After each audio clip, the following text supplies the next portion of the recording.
যুক্তরাষ্ট্র অর্থ দপ্তরের সহকারী আন্ডার সেক্রেটারি ব্রেন্ট নেইম্যানের নেতৃত্বে উচ্চ পর্যায়ের একটি প্রতিনিধি দল ঢাকায় এসে পৌঁছেছে। সকাল ৮টার দিকে তাদের বহনকারী বিমান হযরত শাহজালাল আন্তর্জাতিক বিমানবন্দরে অবতরণ করে। ৫ সদস্যের প্রতিনিধি দলটি ঢাকায় এলেও এখনও ভারতে অবস্থান করছেন মার্কিন পররাষ্ট্র দপ্তরের দক্ষিণ ও মধ্য এশীয় বিষয়ক অ্যাসিস্ট্যান্ট সেক্রেটারি ডোনাল্ড লু।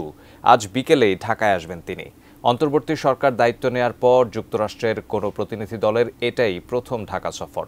ডোনাল্ড লু দ্বিপক্ষীয় সম্পর্ক এগিয়ে নিতে অন্তর্বর্তী সরকারের সঙ্গে কয়েকটি মার্কিন সংস্থার সমন্বিত বৈঠকে অংশ নেবেন।